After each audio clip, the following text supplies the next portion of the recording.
seul clip, à peine 5 secondes, et il a mis le feu à toute la ligue. Un murmure à peine audible, mais qui pourrait bien changer à jamais la carrière de Brittney Griner. Parce que derrière ce moment capté par les caméras, il y a une histoire qui va bien plus loin que de simples mots. Une histoire qui remonte à des années et qui pourrait éclater en scandale mondial. Alors dis-moi franchement, si un joueur de la NBA était accusé de propos racistes, tu crois qu'il pourrait rester silencieux plus d'une heure?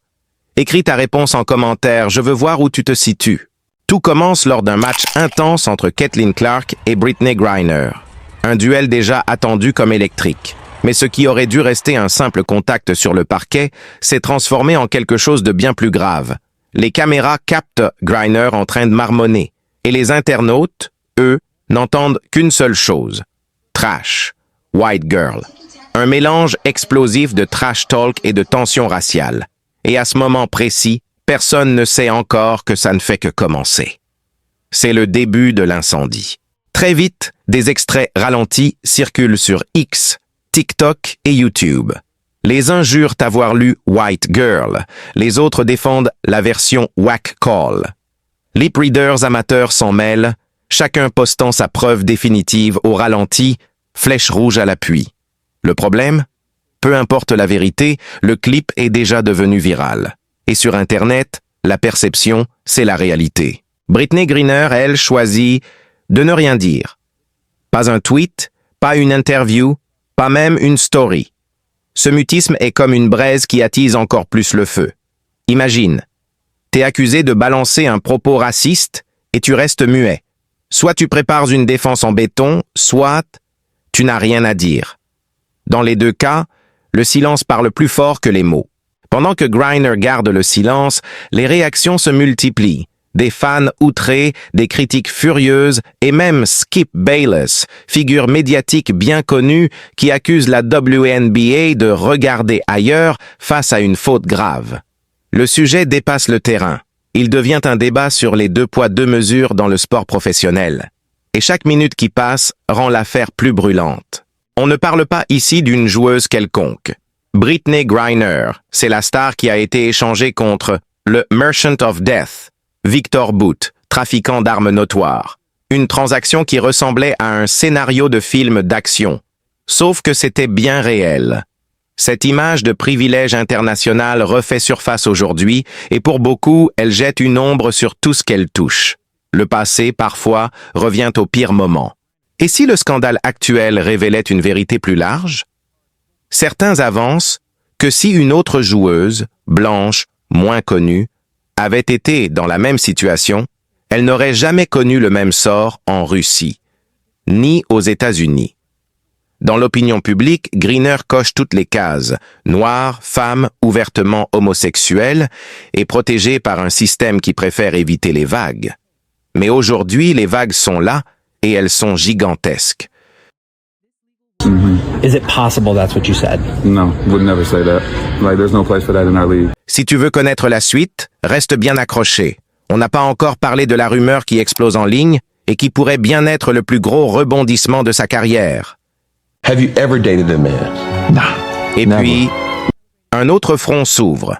Cette fois, ce n'est plus seulement une histoire de mots sur un parquet.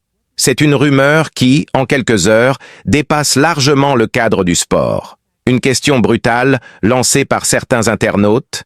Et si Brittney Griner n'était pas ce qu'on croit? Tout part d'un vieux clip, prétendument issu de son propre compte Instagram. On y voit Brittney, torse nu, filmée dans un moment apparemment anodin, mais ce sont les détails qui ont fait exploser les commentaires. Aucune cicatrice visible, aucun floutage, aucun signalement par l'algorithme d'Instagram. Rien qui, selon les règles automatiques de la plateforme, n'indique un corps féminin à modérer. Et ce post est resté en ligne plus de 2 ans. Pour beaucoup, ça ne peut vouloir dire qu'une chose. Même l'IA d'Instagram l'aurait reconnu, comme un homme. Hey, when we played house, I never wanted to be the female. I always wanted to be the guy. Certains défendent l'idée qu'elle est simplement très plate de poitrine, mais d'autres répondent « il y a plat et il y a ça ». Et cette différence, dans l'œil des plus sceptiques, ne laisse pas place au doute. Alors, Les théories fusent. Première hypothèse, Britney serait biologiquement un homme, élevé comme une femme, et aurait conservé cette identité toute sa vie. Deuxième possibilité, elle serait intersexe, avec un profil hormonal et physique plus proche de celui d'un homme. Troisième scénario, elle serait transgenre, sous traitement à la testostérone, ce qui lui donnerait un avantage physique net. Et là, la polémique prend un nouveau tournant, parce que si l'une de ces hypothèses se révélait exacte, la question ne serait plus seulement celle de l'identité, ce serait aussi celle de l'équité dans le sport féminin. Est-ce juste qu'une joueuse avec un net avantage biologique puisse dominer la WNBA sans que le public ni les autres athlètes n'en soient informés? Certains disent que c'est de l'inclusion. D'autres crient que c'est une tricherie déguisée. Mais une chose est sûre, si le doute persiste, la WNBA devra tôt ou tard s'expliquer. Et dans ce genre d'affaires, le silence n'est plus une option. Les réseaux sociaux s'embrasent.